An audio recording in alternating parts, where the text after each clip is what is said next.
श्री राम। भारत माता की जय। भारत माता की जय। भारतीय जनता पार्टी के यशस्वी परम सम्मानीय आदरणीय पूजनीय श्रीमान कैलाश विजयवर्गीय जी, राष्ट्रीय महासचिव एवं पश्चिम बंगाल के शिल्पकार प्रभारी, जिनके प्रयासों से आज पश्चिम बंगाल में शून्य से शिखर तक लाने वाले आदरणीय सम्मानीय हमारे मार्गदर्शक दलित वर्ग को अपने हृदय में बिठाकर रखने वाले श्रीमान कैलाश विजयवर्गीय जी को हम सभी पश्चिम बंगाल के दलित वर्ग, अनुसूचित जाति वर्ग की ओर से हार्दिक बधाई, शुभकामनाएं देते हैं। और साथ ही साथ भारतवर्ष के 100 प्रमुख व्यक्तियों में उनका नाम आया है, इनके लिए भी हम समस्त अनुसूचित जाति का आभार व्यक्त करते हैं। मित्रों, ज्यादा समय नहीं है क्योंकि आदरणीय श्रीमान कैलाश विजयवर्गीय जी काफी व्यस्त होते हैं, चुनाव का माहौल है। सर, मैं 2 मिनट बताना चाहता हूं। पिछली बार हम 15-20 दिन यहाँ आए थे अशोक पटेल जी के साथ। हमने भिन्न भिन्न विधानसभाओं में घुमा, जैसे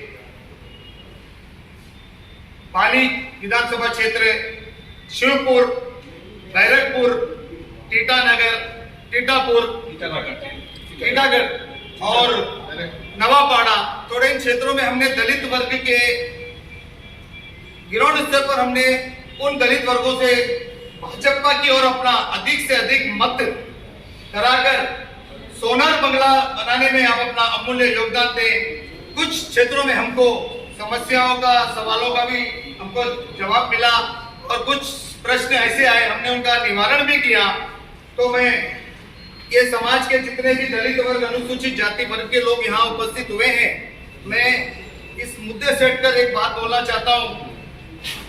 इंदौर शहर में जो भाई पटेल जी रहते हैं, वहां की कांग्रेस सरकार ने उनको राजनीतिक षड्यंत्र के तहत उनके परिवार को इतना उत्पीड़न किया। केवल ये दलित वर्ग के ऐसे कैलाश विजयवर्गीय नेता हैं। हम गर्व करते हैं कैलाश विजयवर्गीय जी की कि इनके ही माध्यम से मध्य प्रदेश के कमलनाथ सरकार को मुंह तोड़ जवाब दिया और इंदौर शहर में आग लगा देने की धमकी दी। तभी उन्होंने कांग्रेस ने वो अपने केस वापस ली।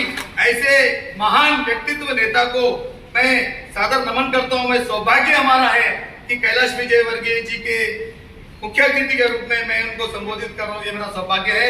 मैं सुरेश राम जी से आग्रह करूंगा कि वाल्मीकि, हेला, जितनी भी उपजातियां हैं पश्चिम बंगाल में, आप तो अपना मत करेंगे ही करेंगे, लेकिन आप एक एक व्यक्ति 10 लोगों को ले जाकर बूथों में ले जाएं और 100% भारतीय जनता पार्टी को अपना मत करें। इस विश्वास के साथ मैं आदरणीय श्रीमान सुरेश राम जी, जो 50,000 एम्प्लॉइयों के, ऑफिशियल एम्प्लॉइयों के महासचिव रहे हैं और 98 से भाजपा के पश्चिम बंगाल के अनुसूचित जाति वर्ग के उपाध्यक्ष रह चुके हैं, उनसे आग्रह करूंगा कि अपनी समाज के 2-3 मुख्य मुद्दे आप कैलाश जी के सम्मुख रखें ताकि कैलाश जी इसके ऊपर रोशनी डाल सके।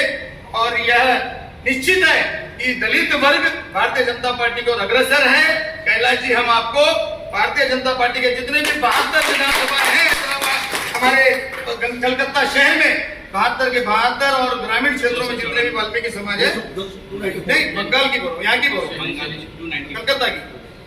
कलकत्ता के जितने भी विधानसभाएं हैं, भारतीय जनता पार्टी को एससी वर्ग का वोट 100% मिलेगा।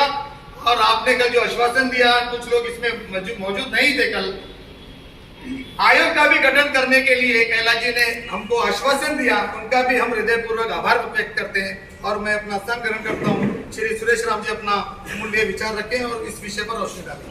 धन्यवाद। सर्वप्रथम हमारे सभी के पूजनीय और आदरणीय हम सबके मार्ग, जिनका दर्शन हमेशा से मिलता आया है, और भारतीय जनता पार्टी पश्चिम बंगाल में आज जो इस तरह से उभरी है एक शक्तिकरण लेकर, और निश्चित तौर से ये 100% कि हम सरकार बनाने जा रहे हैं। और ये जो सरकार बनेगी निश्चित तौर से ये आदरणीय और हम सबके प्रिय आदरणीय कैलाश विजयवर्गीय जी का बहुत बड़ा योगदान होगा, क्योंकि इनके बिना मैं नहीं समझता कि यहाँ सरकार संभव थी बनेगी।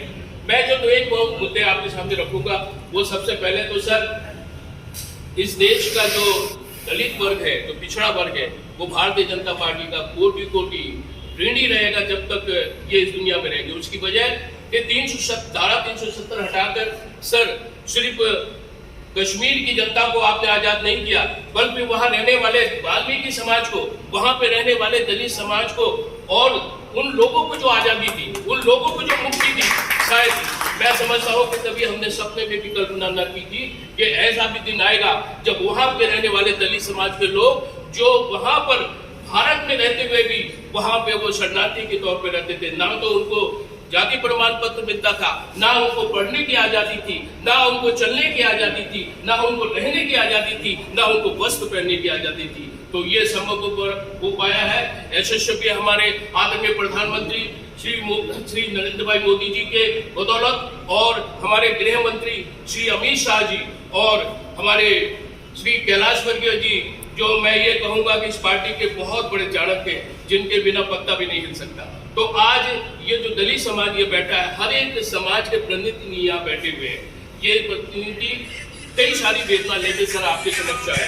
मैं समझता हूँ कि आने वाला जो दिन है, वो जो दलित समाज है, जो अपेक्षा कर रहा है, लोगों ने कई सारे हमारे लोगों को भ्रमित किया, ये जो है ये मनुवादियों की पार्टी है, ये ऐसी पार्टी है, ये वैसी पार्टी है, इन तमाम उनसे वर्ग बहाकर और हमने लोगों को ये समझाने की कोशिश की है कि इस देश में अगर सच्चा काम किसी दलित समाज के लिए किया है तो भारतीय जनता पार्टी ने किया है। वो इसलिए कि जिस बाबा साहब की हम पूजा करते हैं, जिनको अपना आदर मानते हैं, उस बाबा साहब को अगर सच्चे में कुछ सम्मान दिया है तो आदरणीय मोदी साहब ने दिया है। 26 नंबर आलीपुर रोड में जो भव्य इमारत, जो भव्य उनके नाम से जो लाइब्रेरी बनाई गई, संग्रहालय बनाया, आप जाके देखिए, मेरे ख्याल से विश्व में शायद ऐसे संग्रहालय नहीं होगा।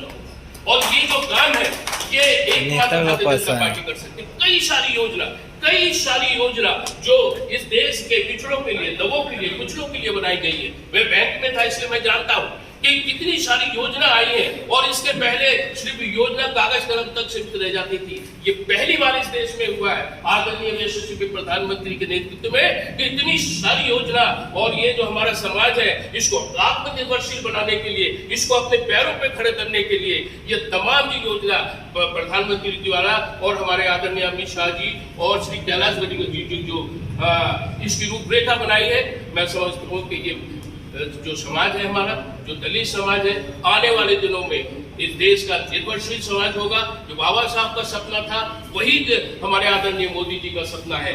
तो आइए आपसे सिर्फ आपके जो क्षेत्रों में महत्वपूर्ण जो विषय है, क्या विषयों को लेकर आप जूझ रहे हैं, कैसे हम आने वाले दिनों में अपने लोगों को भारतीय जनता पार्टी की विचारधाराओं से जोड़ दें। वो किसी भी पार्टी में हो, हमारी अंदर ये काबिलियत होनी चाहिए कि उसे भारतीय जनता पार्टी में हम जोड़कर और ये बताएं कि अगर कोई सच्चा हितैषी इस देश में दलित समाज का है तो वो भारतीय जनता पार्टी है। भारतीय जनता पार्टी के बिना हमारा विकास नामुमकिन है। इसलिए इस देश के तमाम दलित और पश्चिम बंगाल में करीब 28% अनुसूचित जनजाति के लोग हैं, 3% अनुसूचित जनजाति और 25% जो हमारे अनुसूचित जाति के लोग हैं। मैं समझता हूँ ये संख्या निश्चित तौर से एक बहुत बड़ी संख्या है, और ये संख्या शायद ये जो आने वाला सरकार जो बनेगी उसमें एक बहुत निर्णायक जो रोल है, एक निर्णायक जो रोल वो अदा करेगी। इन्हीं के साथ चूंकि आज हम ज्यादा से ज्यादा अपने आदरणीय कैलाश जी से सुनेंगे और आपकी वेदना आप एक एक करके अपनी वेदना बताएंगे, लेकिन हम कैलाश साहब से उनका मार्गदर्शन और उनके विचार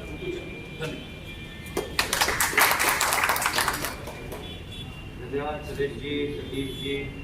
हमारे बीच में सौमित्र खान है, जरा तालियां बजाकर स्वागत।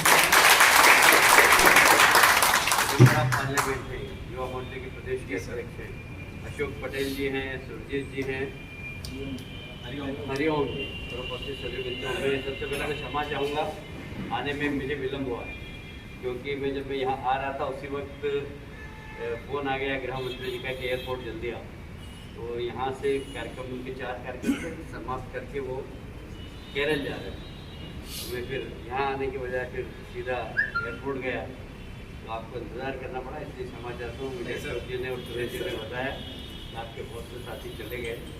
मैं अभी आपको इतना आश्वस्त कर सकता हूँ कि हमारे देश में प्रधानमंत्री नरेंद्र मोदी जी, सिर्फ आप उनका पहला भाषण यूट्यूब में देखना, जब वो प्रधानमंत्री नहीं बने थे, सेंट्रल हार्न में एनडीए के नेता बने थे, तब उन्होंने कहा था कि मेरी सरकार दलितों की सरकार है, गरीबों की सरकार।